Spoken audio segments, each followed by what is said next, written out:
Kalau kerja gitu ya, kita kebanyakan di luar kan nggak mungkin masak sendiri nih. Jadi kan kita beli makanan di luar, kan nggak ada yang mencantumkan berapa kalori. Kayak nasi padang ya kan, dibungkus gitu ya. Paling gampang gitu loh.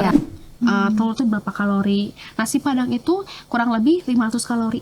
Padahal centong saya sama dia juga beda. Iya benar. Dan centong ukuran bentuk centongnya juga beda. Iya. Mengapa Sehat 5 Sempurna itu sudah nggak ada dimulai tahun 1995? Baru tahu padahal loh. Setelah 30 tahun. Sebenarnya gizi seimbang juga ada visualnya. Bentuknya itu seperti tumpeng. Kita tumpeng tahu kan ya, tumpeng itu mengerucut ke atas, terus di mana di bawahnya itu dialaskan oleh daun biasanya. Betul. Nah, yang paling bawah itu dengan porsi yang paling tinggi. Misalkan paling bawah itu konsumsi makanan pokok 3-4 porsi per hari.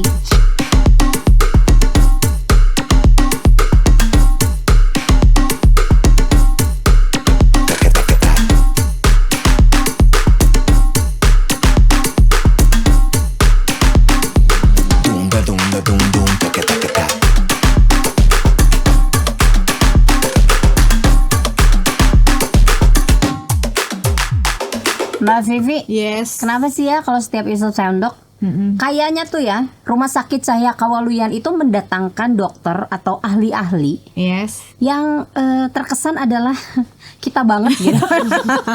Sebenarnya agak takut diadili oleh dokter-dokter yang hadir ya. Kayak di hari ini kan kita kedatangan ahli gizi. Ahli gizi nih. Ada Tuh. Kak Rizka Soraya. Iya.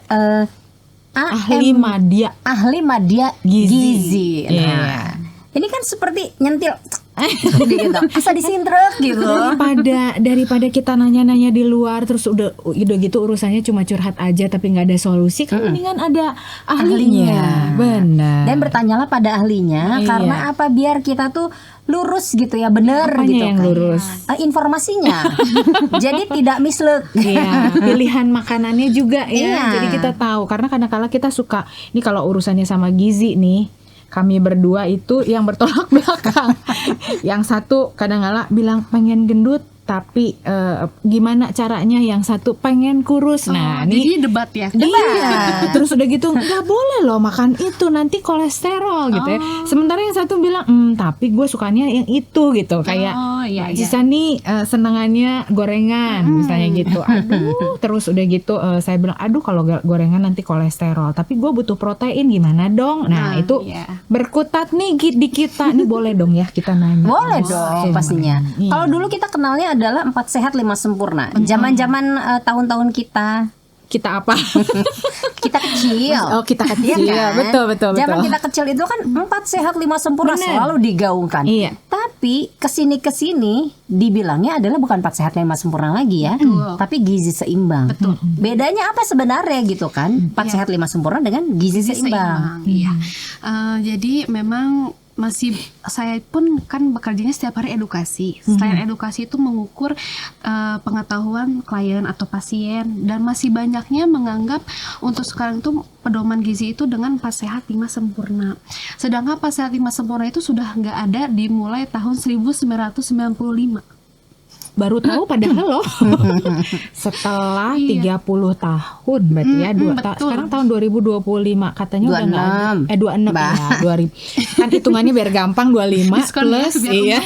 Diskon lah ya baru awal tahun gitu. Ternyata udah diganti dengan pedoman gizi seimbang. Jadi 4 sehat 5 sempurna itu awalnya dicetuskan oleh Bapak Gizi Indonesia, profesor di Indonesia itu mengikuti di Amerika Serikat. Amerika Serikat itu sudah menerapkan 4 sehat 5 sempurna itu dari 1940 tahun yang lalu. Jadilah diterapkan di Indonesia karena melihat di Indonesia masalah gizi itu agak kurang melek nih masyarakatnya, dan masih banyak masalah gizi itu dengan kekurangan nutrisi, kekurangan gizi, yang dimana makan mungkin belum melihat nih ada protein, ada semuanya. Akhirnya dibikin 4 itu harus ada 4 kondimen, ada karbohidrat, ada protein, ada lemak, dan sayur dan buah. Dan 5-nya itu Kerupuk. Bukan dong. Ahli gizi. kalau kita kan 4 sehat 5 sempurnanya, 5-nya tuh kerupuk. Biar ada kriuknya gitu loh. Iya.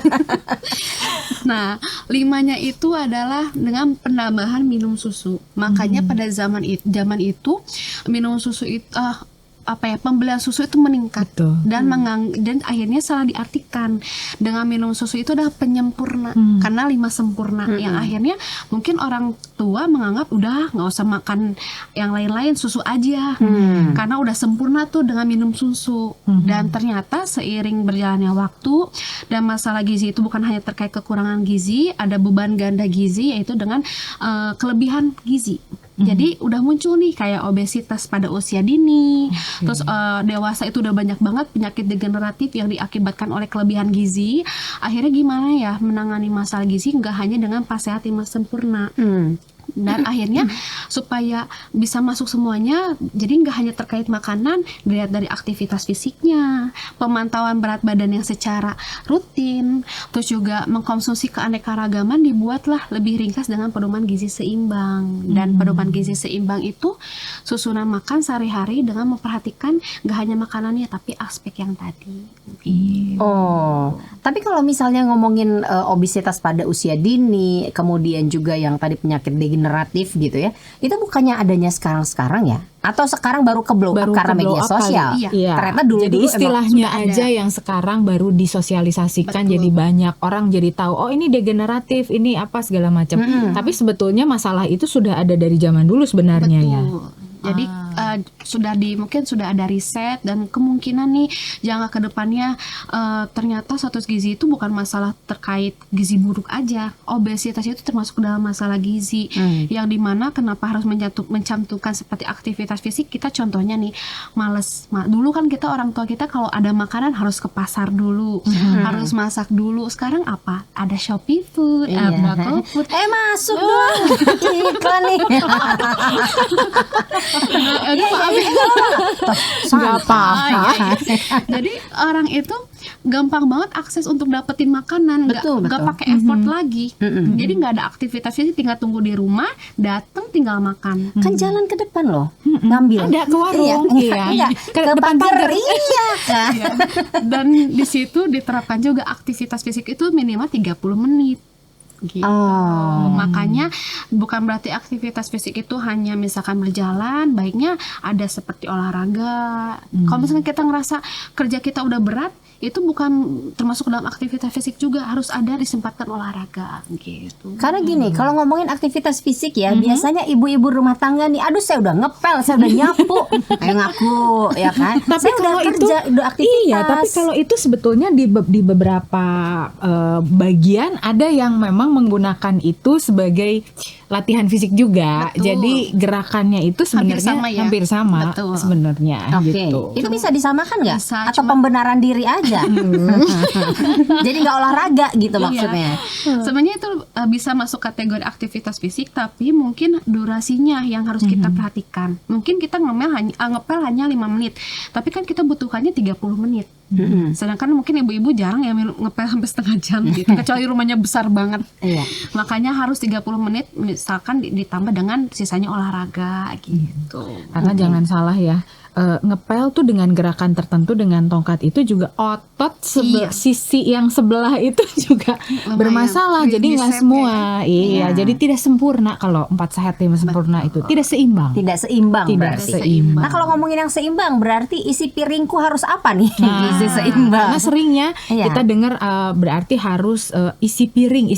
Nah maksudnya gimana ya isi piring itu? Maksudnya di isi piring itu seperti apa? Sebenarnya isi piring aku itu adalah suatu gambaran yang lebih gampang secara visual dari pemerintah. Dan mungkin kalau pesan gizi seimbang itu seperti apa sih nggak kebayang. Dibuatlah isi piringku yang dimana ini ada contohnya ya. Oh boleh. Nah ini kebetulan ada piringnya. Dan isi piringku itu sebenarnya gizi seimbang juga ada visualnya. Bentuknya itu seperti tumpeng. Kita tumpeng tahu kan ya, tumpeng itu mengerucut ke atas, terus di mana di bawahnya itu dialaskan oleh daun biasanya. Nah, yang paling bawah itu dengan porsi yang paling tinggi. Misalkan paling bawah itu konsumsi makanan pokok 3-4 porsi per hari. Dan semakin ke atas itu porsinya semakin kecil lagi. Yang ketiga, lapisan yang ketiga nanti bisa boleh dilihat ya di Google, ada topeng gizi seimbang. Berarti ini sambil nonton sambil searching. Iya. Ya. Nah, Sambil browsing. iya. Ada sayur dan buah. Terus mengerucut lagi ke atas itu sumber protein yang beraneka ragam. Terus yang paling atas, yang paling kecil itu yang semakin kecil dikonsumsi adalah penggunaan gula, garam, dan lemak. Nah itu yang paling sedikit. Nah itu yang lagi digemborkan oleh pemerintah karena ada batasannya. Dan yang sebagai alas daunnya itu adalah komponen yang harus diperhatikan seperti tadi aktivitas fisik dan sebagainya. Nah karena itu masih belum bisa tergambarkan, digambarkanlah di sini. Nah isi piringku itu adalah komponen panduan sajian makan sekali makan, yang dimana wajib dengan sama sih dengan 4 sehat 5 sempurna. Tetap ada sumber karbohidrat, ada protein, buah dan sayuran. Tapi yang jadi masalahnya segimana sih di piring itu. Nah di isi piringku itu dijelaskan kalau karbohidrat itu 2/3 dari piring. Jadi seperti Karbo ini. itu 2/3 dari piring. Jadi setengah, 2/3 itu sumber karbohidrat. Oke. Dan proteinnya itu 1/3. Jadi memang protein itu lebih sedikit dibanding sumber karbohidrat. Dan setengahnya lagi 2/3 sayuran dan 1/3 itu buah-buahan. Dan sayuran itu dianjurkan dari pemerintah memang lebih banyak porsinya dibanding buah-buahan karena kalorinya lebih sedikit dibanding buah-buahan untuk sayuran sendiri. Padahal aku sukanya makan buah. Jadi kadang-kala nggak makan nasi diganti buah. Iya. Boleh nggak ya? Nah, loh. silakan bertanya. Langsung nanya aja. Kita kembali dengan prinsip gizi seimbang. Jangan sampai ada yang diganti atau dihilangkan. Jadi jangan sampai nasi diganti dengan buah karena komposisi yang ada di nasi belum tentu ada yang di buah. Karena makanan itu tidak ada yang sempurna. Yang sempurna hanya ASI. Air susu ibu. Dan kita misalkan contohnya pengen mengambil nasi sebagai sumber energi atau karbohidratnya sebagai kalorinya. Kalori di dalam buah dan di dalam nasi itu berbeda. Contohnya misalkan kita makan nasi 1 centong itu kalorinya misalkan sekitar 200 misalkan ya. Nah di dalam buah untuk mencapai 200 kalori itu harus konsumsinya segimana? Itu biasanya ukurannya lebih besar, bisa sampai 1 buah yang besar. Maka dari itu jangan sampai diganti. Dan juga di dalam buah-buahan tidak ada kandungan protein, tapi di dalam nasi ada kandungan protein. Gitu. Jadi untuk memenuhi kebutuhan protein sehari nggak hanya di proteinnya langsung, nasi pun itu bisa memenuhi kebutuhan protein. Tapi berarti kan karbonya lebih banyak ya. Betul. Tapi banyak juga loh yang bilang bahwa jangan banyak-banyak makan karbonya. Lebih baik makan banyak protein katanya gitu. Nah itu gimana tuh, Kak? Sebenarnya lihat dari kebutuhan kitanya. Kalau misalkan kebutuhan kitanya dilihat dari segi prinsip, karbohidrat atau kalori itu pasti yang lebih besar dibanding protein. Karena kalau protein itu kebutuhannya hanya 20-30%. Dan kalau karbohidrat itu bisa 55-60%. Maka dari itu jangan sampai berlebihan proteinnya, karbohidrat juga memang jangan sampai berlebihan. Tapi untuk dari segi protein kalau dibutuhkan, kalau misalkan kita ada tambahan olahraga itu memang boleh proteinnya tinggi. Tapi kalau kitanya tidak ada tambahan olahraga, ya sebaiknya sesuai dengan aturan nutrisi yang ditentukan oleh ahli gizi misalkan. Dan kalau karbohidrat nggak boleh banyak-banyak. Lihat lagi karbohidrat itu ada 2, ada karbohidrat kompleks dan karbohidrat sederhana. Kalau karbohidrat sederhana itu contohnya kayak gula pasir, gula merah, tepung-tepungan, itu yang memang kurang dianjurkan. Kenapa? Karena yang itu karbohidrat sederhana itu gampang diserap oleh tubuh. Makanya bisa mempercepat kadar glukosa darah naik. Tapi kalau karbohidrat kompleks itu kandungan seratnya tinggi. Kayak nasi itu lebih dianjurkan. Jadi bukan berarti semua karbohidrat jahat, enggak. Tapi ada klasifikasinya. Jadi yang sederhana dan yang kompleks tadi. Nah kalau misalnya nih, karena saya pernah diet itu tanpa makan nasi. Iya. Ya 2 tahun tuh saya nggak makan nasi. Saya ganti nih. Sok-sokan dong, nggak konsul sama ahli gizi ya. Belum kenal sama Kak Rizka. Belum kenal sama Kak Rizka. Saya ganti sama ubi. Kalau nggak ubi, saya ganti sama kentang kadang-kadang. Karena saya nggak terlalu suka kentang ya. Jadi jarang tuh kentang. Jadi paling sering itu adalah ubi, singkong jarang, terus jagung. Iya. Jagung rebus. Iya. Nah itu gimana? Itu masih oke kok, malah kita tuh harus membiasakan menghilangkan prinsip nggak makan kalau nggak makan nasi. Nggak makan kalau nggak makan nasi. Kalau belum makan nasi itu belum makan gitu. Itu masih banyak yang diterapkan oleh orang Indonesia. Misalkan nih, habis makan bubur. Omat sanguan. Iya. Habis makan Bubur gulanya banyak ya. indeks glikemiknya tinggi. Atau misalkan, aduh aku makan bakso belum makan nasi, padahal di baksonya udah ada bihun, soun, mie, itu sumber karbohidrat juga. Jadi yang tadi diterapkan sebenarnya nggak salah.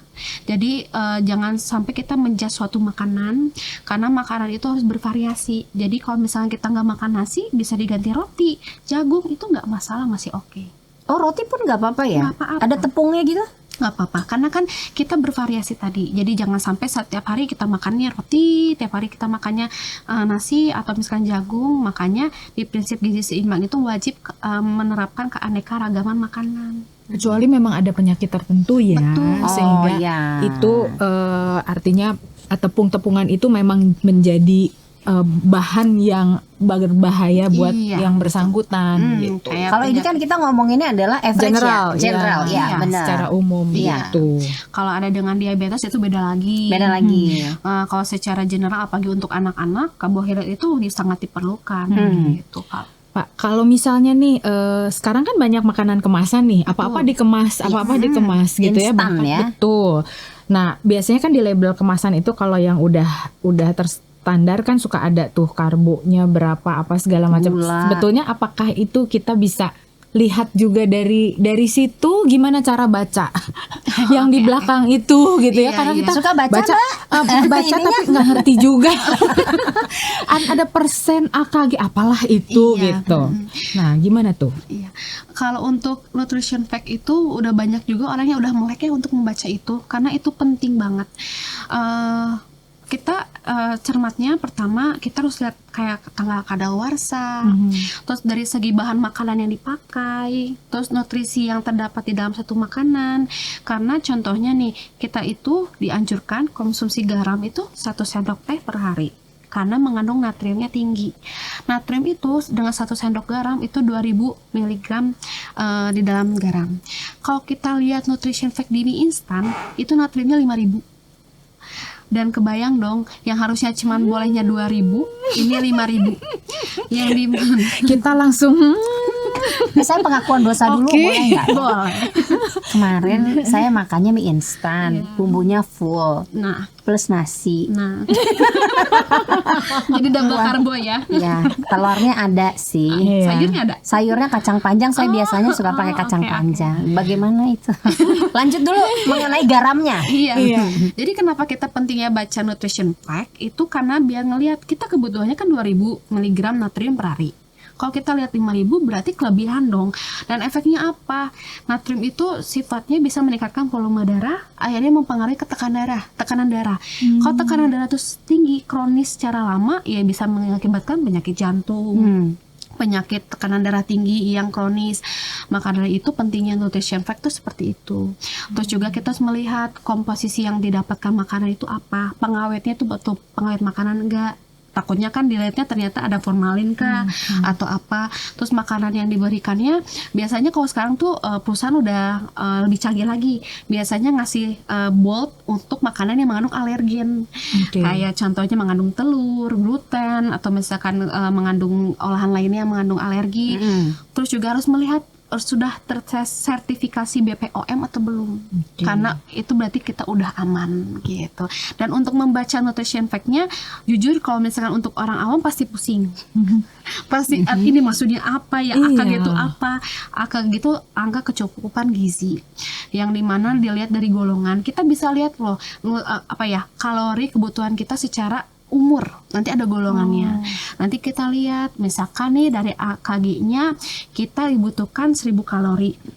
Lihat mie instan 500 kalori. Nah, kita udah bisa nih. itu menghafal atau gimana tuh? Jadi kita tahu bahwa oh makanan ini sekian kalori, kan kita Yang nggak kita mungkin butuhkan ya maksudnya ya. Terus kita datang ke misalnya nih kan makan suka ya kalau kerja gitu ya, kita kebanyakan di luar kan nggak mungkin masak sendiri nih. Jadi kan kita beli makanan di luar, nggak ada yang mencantumkan berapa kalori. Kayak nasi padang ya kan, dibungkus gitu ya. Paling benar. gampang gitu loh. Iya. Ramesan pun kan nggak ada ya. Nah, Terus betul. kita pilih sendiri juga kita nggak tahu Nah, gitu loh. iya. Nah, gimana tuh kira-kira? Makanya perlu untuk konsultasi dengan ahli gizi. Karena Makanya didatangkan hari ini kita konsultasi sekarang. Iya. Karena kalau untuk kemasan gitu kita gampang ya untuk melihatnya. Tapi kalau untuk makanan porsi seperti ini memang harus lebih detail lagi. Biasanya kita kalau ahli gizi tuh ngejelasin nasi 2 centong itu berapa kalori. Telur itu berapa kalori. Nasi padang itu kurang lebih 500 kalori. Padahal centong saya sama dia juga beda. Iya benar. Dan centong ukuran apa bentuk centongnya juga apa, beda. beda. Iya. Makanya emang yang paling akurat itu ditimbang. Waduh. Selain berat badan kita yang ditimbang, Iya. makanan pun harus Makanan ditimbang. harus ditimbang. Tapi gini loh, Kariska, kebanyakan ya masyarakat termasuk saya sendiri gitu, nimbang-nimbang makanan itu kan ribet ya, Betul. repot Betul. gitu. Adakah cara yang lebih praktis untuk tidak menimbang makanan tapi kita gizi seimbang, porsi oke. sesuai gitu?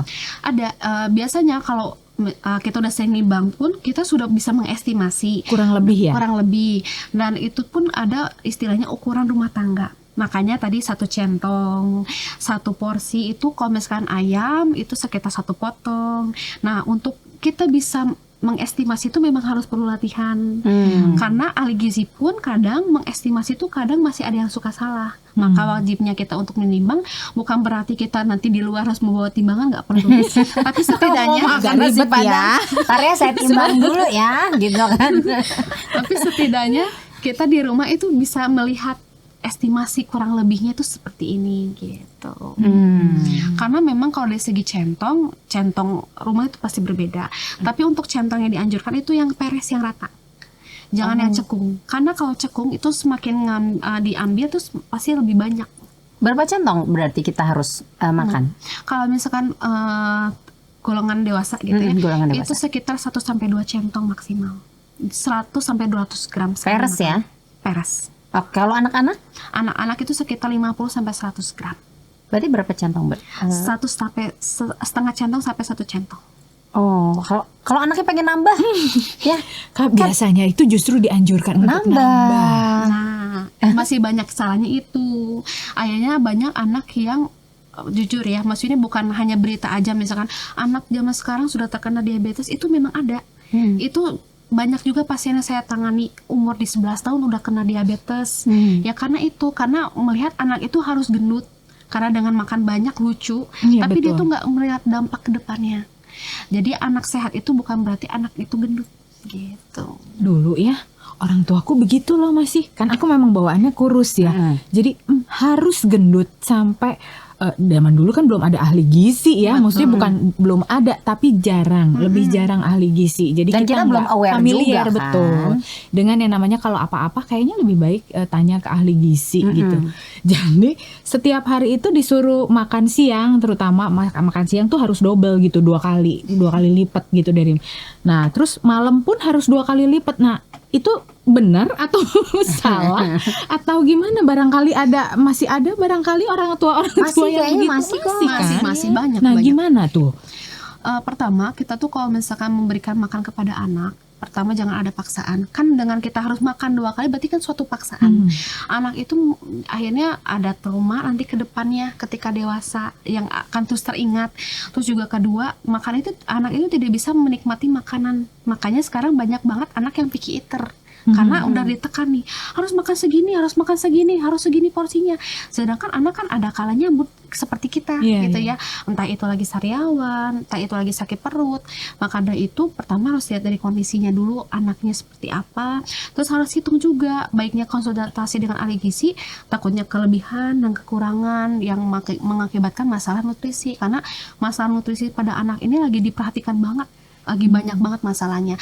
Dan kalau untuk terkait pola makan, itu ngaruh banget nanti untuk ketika dia dewasa. Gitu. Kalau udah dibiasakan porsinya banyak, nanti ketika dewasa dia porsinya banyak juga. Iya, pasti banyak. Sedangkan pertumbuhan anak itu hanya sampai umur 18 tahun. Dan kalau misalkan porsinya masih diterapkan seperti anak-anak, ya pasti resiko obesitasnya lebih tinggi gitu. Kalau misalnya ada anak yang nggak mau makan sama sekali, maksudnya gini ya, makan susah makan, misalnya kan tadi nggak boleh dipaksa kan. Betul. Tapi sudah disiapkan. Mama sudah masak, kamu itu nggak tahu kalau mama sayang sama kamu ya gitu kan. Iya. Kalau nggak dipaksa nanti anaknya salah tri. Tahu salah tri nggak? Tahu dong ya sobat kok. Iya. Gemeteran Iya, gitu gemeteran. kan. Itu gimana nih? Nah, pertama untuk anak itu kita harus menerapkan jadwal makan. Ketika biasanya pengosongan lambung itu sekitar 2 sampai 3 jam. Jadi kita harus lihat sinyal laparnya anak. Kalau ngerasa anaknya nggak ada rangsangan lapar, ya kita jangan paksa. Dan harus menerapkan jam makan yang konsisten. Pagi, siang, malam itu jamnya harus sama.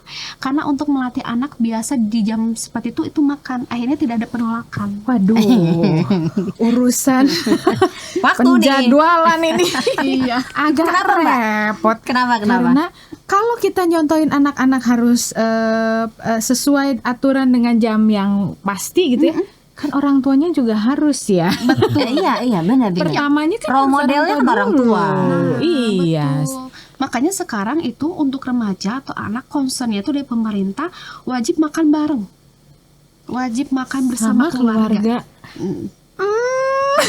Oke, gini. Oke. Permasalahannya adalah pagi-pagi masih oke lah ya, bisa untuk makan sarapan dulu, kemudian berangkat Sekolah. ke sekolah. Tapi kan siang hari itu Kita bekerja. sekolah berkegiatan beda-beda gitu. Berarti hanya pagi dan malam yang memungkinkan untuk makan bersama. Itu masih oke. Masih oke daripada tidak sama sekali.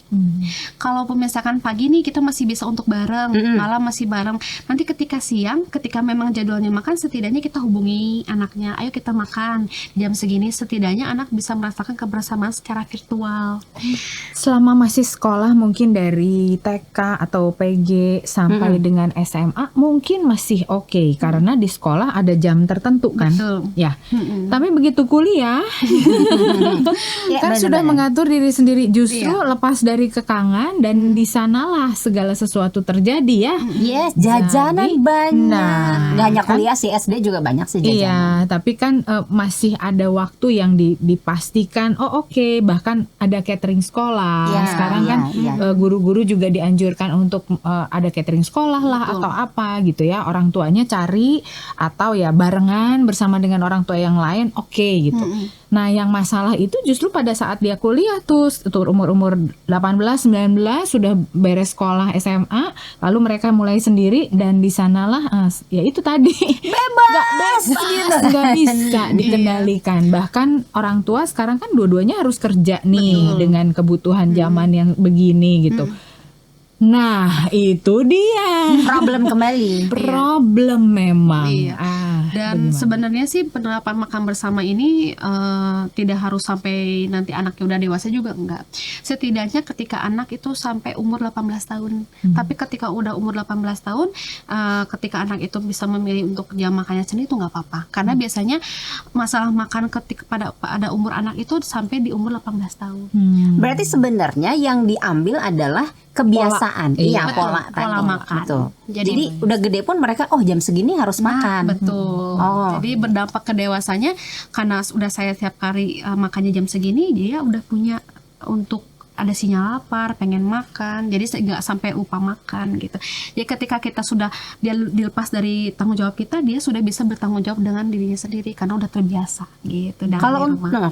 Kalau untuk anak-anak yang picky eater yang tadi Mbak Rizka sempat singgung gimana nih? Nah, picky eater itu biasanya rata-rata bukan karena anaknya nggak mau. Pertama, anaknya itu pasti melihat secara visual dulu. Visualnya menarik atau enggak. Jangan, anak itu jarang mengutamakan rasa. Pertama dari penampilan. Udah tahu juga mereka mana yang enak mana. Nah, iya.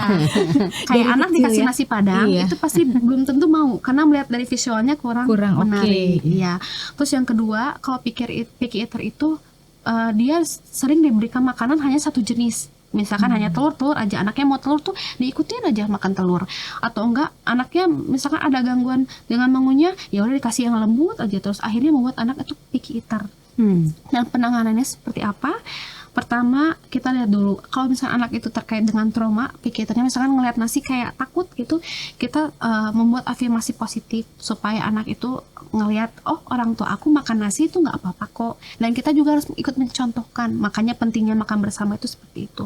Terus yang kedua, kalau misalnya dari segi rasa ya berarti kita harus yang sering berkreasi. Misalkan anak kan biasanya rata-rata susahnya makan sayur, jangan langsung diberikan dalam bentuk utuh. Misalkan kita masukkan ke dalam omelet, kita bikin nugget sendiri, setidaknya anak itu bisa merasakan oh ternyata sayur itu not bad, dari segi rasanya nggak pahit kok, kan masih beranggapannya pahit gitu ya, enak kok, dan ternyata bertahap bisa makanan dalam bentuk utuh seperti itu. Dan orang tua tuh biasanya memaksakan, ya itu harus ini karena udah masaknya ini, nggak ada yang lain kayak gitu. Kalau nggak mau makan ya sudah, gak usah makan gitu. Tapi ya Mbak, ngomong-ngomong soal tadi kan ada obesitas dan lain-lain, tapi kan yang kurang gizi juga masih banyak. Betul. Ya gitu. Kita kadang-kala nggak tahu, bukan tidak mampu ya, kadang-kala kurang gizi itu bukan karena juga dari keluarga yang kurang mampu gitu. Di keluarga yang mampu pun banyak kurang gizi karena mungkin itu tadi gizi tidak seimbang itu tadi, jadi ternyata asupannya kurang. Nah, kalau untuk yang obesitas atau kan kita juga nggak tahu seringkali apakah anak kita ini kurang gizi atau apa. Jadi kita biasanya ini kan ada suplemen banyak nih di luaran sana ya. Oh iya. Tawarannya luar biasa loh. Jangan salah. Ya? Iya, jadi kita tidak bisa menutup mata bahwa dunia media sosial itu juga membuat kita juga bergeser ke arah sana. Terus kita kasih nih, karena kalau pusing instannya kayaknya beli suplemen Iya, aja. ya cepat mau makan gitu ya. Iya gitu ya, udahlah kurang vitamin ini, ada ya suplemen ini. Iya. Terus kalau orang tua TK bertemu atau SD bertemu, obrolannya lu kasih suplemen apa? Iya, pasti begitu. Iya. Nah itu gimana tuh kalau untuk anak-anak yang sebenarnya biasa aja sih, perawakannya biasa, Makannya juga bagus. makannya bagus. Apakah suplemen itu juga masih dibutuhkan atau bagaimana? Iya. Suplemen itu kan kita harus tahu juga itu termasuk dalam obat-obatan, yang dimana obat-obatan itu harus terpantau oleh dokter. Dan kita tuh gampang banget sekarang akses untuk beli obat di apotek. Yang kita nggak tahu dosisnya seperti apa, ya, takutnya malah kelebihan dosis. Sebenarnya kalau anaknya sudah terpenuhi makannya, sudah seimbang, itu tidak perlu menggunakan suplemen. Takutnya malah jadi ketergantungan. Dan juga kalau misalkan anaknya sedikit-sedikit pakai suplemen, akhirnya anaknya ya itu karena ngerasa udah orang tuanya terpenuhi vitamin mineralnya, ya udah nggak usah kasih sayur dan buah, akhirnya nggak mengenal buah dan sayur-sayuran juga ya. Kecuali memang kalau kondisi anak yang tertentu, misalkan anaknya mengalami anemia, anaknya kekurangan kalium, kekurangan protein, itu boleh dikasih penambahan suplemen. Harus berdasarkan dari data penunjang, itu hasil laboratorium, dan harus konsul dengan dokter anak. Tapi kalau misalkan ternyata anaknya sehat, itu tidak perlu, tidak wajib. Begitupun dengan orang dewasa berarti ya. Kecuali misalkan ngerasa daya tahan tubuh ngerasa udah nggak enak badan, udah konsumsi buah banyak tapi kayaknya perlu nih untuk sebagai ekstra doping, itu nggak apa-apa, asal harus tepat dosis. Kalau kayak buat kita gitu ya, kan bukan anak-anak nih ceritanya, tapi kan kita tetap butuh protein dan butuh susu. Kadang-kala yang kita bingungin ya San ya, di rumah itu saya misalnya ya, saya tuh nggak bisa minum susu. Ini muncrat. Oh iya, diare ya. Diare. Nggak tahu tuh kenapa. Laktasa intoleran. Nah itu betul. Jadi nggak bisa. Terus tapi kan gini ya, dari dulu kan harus minum susu lah, masa enggak karena gitu ya. itu dari 4 sehat 5 sempurna Iya, tadi. gitu. Nah itu gimana tuh memenuhi kebutuhan si susu ini nih, nggak pernah minum susu nih ceritanya. Jadi mesti diganti apa untuk seumur kita ya gitu, maksudnya orang dewasa gitu, atau protein seperti apa yang lebih baik dikonsumsi oleh orang dewasa. Artinya kalau porsinya anak-anak ya beda lagi memang. Tapi kalau buat kita gitu gimana? Apakah susu juga masih penting atau enggak sama sekali gitu? Betul. Kita harus tahu di dalam susu itu ada kandungannya apa aja selain protein. Ada kandungan lemak juga. Jadi kalau kita mau mengajarnya protein, lebih baik dari protein yang nilai biologis tinggi atau dari protein yang langsung.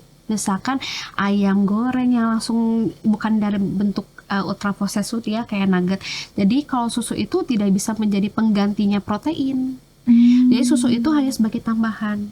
Tapi kalau misalkan pengen ditambah, misalkan kakaknya lagi ada aktivitas fitness untuk pembentukan otot, itu baru boleh ditambah. Tapi kalau tidak ada aktivitas untuk seperti fitness, itu tidak wajib. Nggak wajib, karena itu kembali dengan pesan gizi seimbang. Tetap harus yang dimakan itu yang protein nilai biologis tinggi seperti ikan, ayam, daging sapi gitu, daging ayam, daging sapi. Jadi susu itu tidak bisa menggantikan sumber protein gitu. Jadi nggak wajib. Kalau anak juga? Iya. Anak-anak juga. Jadi anak-anak itu kebutuhan susu itu berbeda-beda.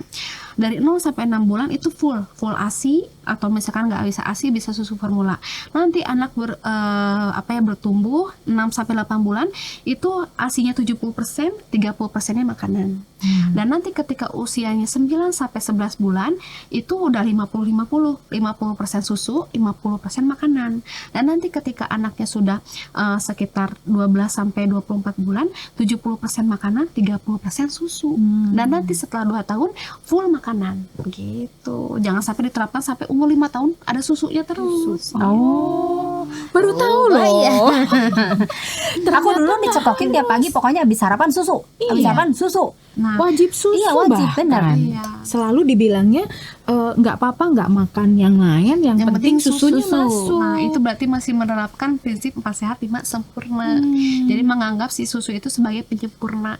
Jadi susu itu nggak salah, bagus, kandungan kalsiumnya tinggi, tapi tetap protein itu nggak bisa diganti dengan susu gitu. Kalau kalsium berarti harusnya kita makan apa? Kalau makin tua pertumbuhannya. kan ya artinya lebih dewasa, makin tua. Kalau tadi anak-anak ya pertumbuhan tulang dan gigi itu memang kalsium. Sekarang kan banyak suplemen yang lain yang mengandung kalsium. Tapi kalau di makanan sendiri apa? Bisa didapatkan dari kacang-kacangan atau protein yang bisa dikonsumsi dengan tulangnya, misalnya kayak ikan teri. Itu kalsiumnya tinggi. Atau misalkan kalau membutuhkan banget kalsium bisa dari susu juga nggak apa-apa. Gitu. Soalnya kalau kacang-kacangan nanti asam urat. Oh, berarti ini penyakit tertentu, penyakit bawaan. Iya, gitu kan kalau kita makin umur jadi masalah. Dikasih yang ini, yang ini kena. Dikasih yang ini lagi gitu pindah. Makanya harus dengan prinsip seimbang. Bukan berarti harus banyak konsumsi kacang-kacangan, kacangnya sekilo, jangan. Kebayang ya. Iya, biasanya kan kita Kacang suka rebus ngemil ya. enak. Nah, gitu. Tapi harus dihindari ya. Kalau Mbak Vivi ya. Iya, karena turunan sih. Jadi kan kalau genetik mungkin lebih tertrigger ya. Iya. Nggak makan pun sudah dalam, jadi nggak nol gitu.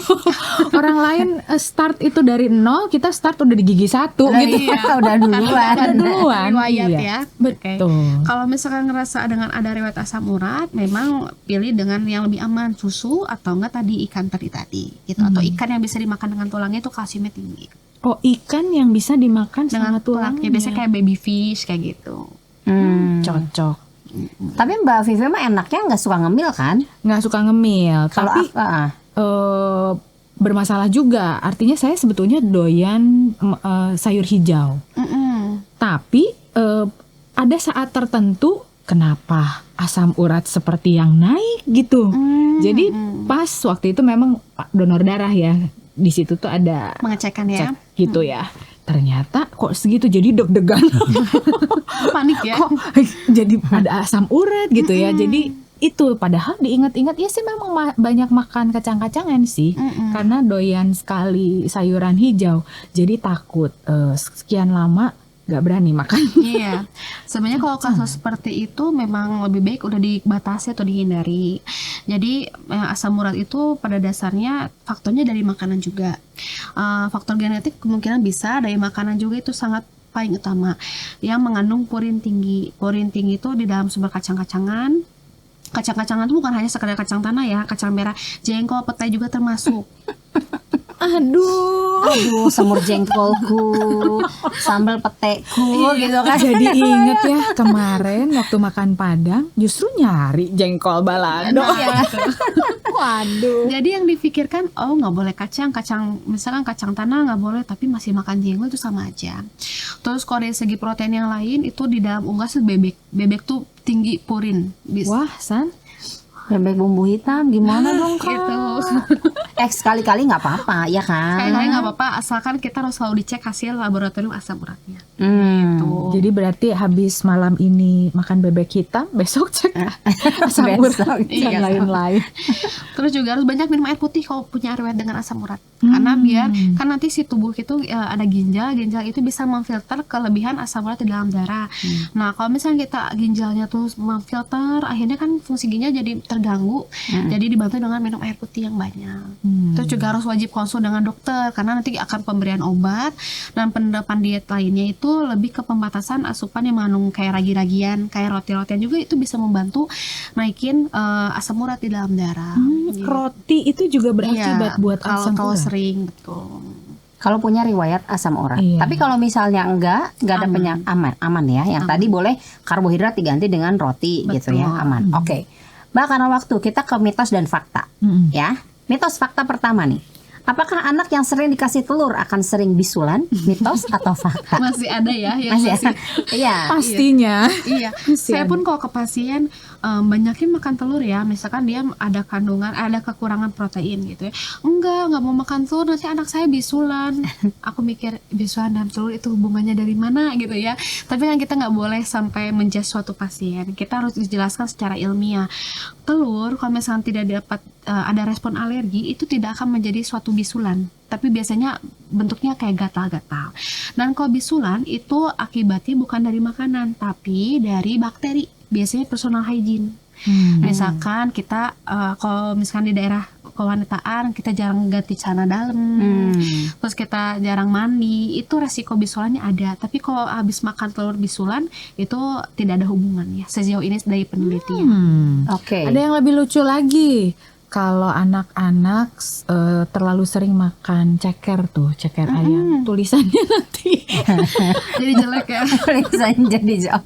Oh iya ada gitu ya. ada loh. Ini makanya nanya tuh gitu loh. Ada loh. Banyak, dan saya juga sering menemukan. Saya selalu bilang sama pasien, Bu, kita kalau makan ceker belum tentu anak kita jadi tangannya seperti ceker, karena gitu kan ya, karena ceker itu tidak ada hubungannya dengan motorik. Kasihan nih Bisa gitu. si ceker ayam, kasihan loh. Terzolimi ya. Iya. Yang nggak salah apa-apa. Banyak nggak sih dari ceker ayam? Lebih banyaknya kandungan kolagen dan lemak sih. Gitu. Berarti bagus ya. Untuk kulit gitu Iya. ya, mengencangkan kulit itu bagus. Jadi nggak ada hubungannya. Kalau misalkan untuk tulisannya kurang baik, itu lebih ke Pelatihan Kurang kali. latihan. motorik gitu. Karena di cekernya, kasihan cekernya. Oke. Minum air es pada ibu hamil akan membuat berat badan bayi besar. Mitos atau fakta? Iya, banyak juga yang masih beranggapan kalau air esnya ditambah gula, iya. Atau air esnya ditambahin kayak milkshake gitu, iya. Tapi kalau hanya air es aja itu enggak. Kenapa? Suhu tubuh kita itu udah panas. Ketika kita minum air es, jangankan masuk ke dalam bayinya, masuk ke dalam lambung aja udah suhunya udah nggak dingin lagi. Dan tidak ada, dan air es itu tidak ada kandungan kalori. Itu hanya 0 kalorinya karena hanya air putih. Sedangkan yang bisa menambah berat badan bayi itu dengan asupan kalori gitu. Jadi sebenarnya boleh minum air es? Boleh. Itu ini sih perubahan fisika bukan kimia. Kan ya kan kalau yang gizi kan urusannya dengan ada kimia ya. Kalau ini mau fisika. Dari air jadi es. Jadi nggak ngaruh, kecuali ya tadi air esnya ditambah gula, ditambah susu, ditambah buah-buahan dan jumlah banyak ya pasti bisa naik gitu. Oke. Tapi bener nggak sih? Ini bukan hanya di anak-anak ya. Di kami itu suka ada guyonan gini. Kalau kita kebanyakan MSG, kadang-kala aduh kita jadi goblok nih. Iya. Itu buat anak-anak kan suka juga tuh gitu. Jangan kebanyakan makan micin. Betul. Nanti sekolahnya jadi bodoh katanya gitu. Padahal nggak pernah belajar. Ya. Nah, gimana tuh? Iya, itu alasan aja ya maksudnya. Sejauh ini belum ada penelitian yang berhubungan dengan kecerdasan anak atau misalkan kognitif anak. Cuma memang ada hubungannya misalkan dari segi metabolismenya terlalu banyak yang mengandung kan MSG itu singkatannya mononatrium glutamat. Jadi yang jadi ambil itu natriumnya tadi. Natrium itu yang menjadi bermasalah untuk tubuhnya. Tapi kalau untuk dari segi tingkat kecerdasan itu dari sejauh ini belum ada yang berhubungan. Buktinya orang Jepang pintar-pintar loh. Iya, ya benar kan? juga. Banyak micin, tapi mereka makan salmon, jangan salah. Tapi kita punya ikan kembung. Nah, iya. Nah ini nih, coba. Bandeng juga punya. Iya. Iya. Jadi ikan salmon. Jadi kita tuh jangan melihat makanan itu dilihat dari harganya. Atau misalkan lihat dari perairan mana. Iya. Prestis kan salmon gitu. Perairan Indonesia pun ada namanya ikan kembung. Dia tuh omeganya tuh lebih tinggi dibanding ikan salmon. Catet. Oh, iya. Iya, makanya kita punya ikan kembung. Ikan kembung itu lebih tinggi lagi, lebih Mau bagus kembung lagi. Banjar, mau kembung yang kecil, Sama. nggak masalah. Sama. Pokoknya kembung, Betul. hidup kembung. Jadi Asal jangan perut kembung. karena masih stigmanya itu yang makan yang mahal itu nutrisinya lebih bagus. Enggak. Kita harus tetap lihat dari uji labnya, dan takutnya kalau misalnya kita menerapkan salmon itu lebih bagus, nanti misalkan maaf ya yang sosial ekonominya menengah ke bawah ya akhirnya ngerasa nggak mau makan ikan karena yang paling bagus itu salmon gitu. Oke. Kariska, ada di RSCK kalau misalnya kita mau konsul, ya sobat iya. Komsos mau konsul tiap hari apa Mau jam ketemu sama Mbak yang manis ini, Yes. guys. Gitu. Kalau untuk mau konsultasi gizi kita setiap hari ada kecuali hari Minggu. Cuman beda di jamnya aja. Kalau Senin sampai Jumat itu dari jam 8 sampai jam 2 siang. Kalau misal untuk hari Sabtu hanya setengah hari dari jam 8 sampai jam 11 siang. Jadi datang langsung bisa ya? Bisa. Dan nggak usah ke dokter dulu gitu. Nggak usah. Jadi boleh langsung atas permintaan sendiri, dan ahli gizi tuh di kita di RCK ada banyak. Ada 3 orang. Jadi nanti kalau misalkan ketemu bisa ketemu dengan saya atau ahli gizi yang lain. Bisa memilih. Iya. Bisa Begitu. Ada yang ingin disampaikan kepada sobat Komsos dan kepada kami berdua gitu? Iya. Pertama kita itu ahli gizi baru saja merayakan Hari Gizi Nasional pada tanggal 25 Januari kemarin. Yang dimana harapan pemerintah Hari Gizi Nasional itu mencapai gizi yang optimal di generasi emas di 2045. Kenapa sih 2045? Kenapa nggak yang sekarang aja? Karena kita harapannya ketika kita sekarang nih sedang mempersiapkan punya anak kita di umur 20 tahun nanti itu memiliki sumber daya manusia yang unggul, yang maju, yang kognitifnya bagus, yang akhirnya Indonesia semakin maju juga dengan adanya sumber daya manusia yang hebat. Gitu. Semoga selalu jadi manusia yang hebat karena gizinya juga seimbang. Betul. Iya, dengan gizi yang optimal tadi. Jangan lagi ada 4 sehat 5 kerupuk ya. Like me. Like you. Ya, like me. Oke, Tapi sekarang jangan. adalah gizi seimbang. Betul. Yuk cari gizi seimbang yuk. Ayo, aku udah pesen nasi padang. Seimbang sekali berarti. Seimbang sekali. Terus Memang susah sih untuk merubah perilaku terkait makanan. Tapi kalau kitanya sudah ada niat, ada maksudnya acuan untuk merubah perilaku, pasti bisa. Oke, Kariska thank you sudah datang, Thank sudah you. hadir. Kita banyak banget tahu jadinya ya mengenai gizi seimbang. Nanti mungkin akan hadir lagi dong. hadir lagi dong. Karena kita perlu juga ngomong gizi seimbang dengan orang-orang yang punya penyakit bawaan. Betul. Ya, itu nanti kita Ngobrol lagi, Di. ngobrol lagi. Ci Erlin, oke, setuju ya. Dokter John, boleh kan datang lagi? Yuk. Sudah yuk. Cukup cak. Tung da tung da tung tung taka taka ta.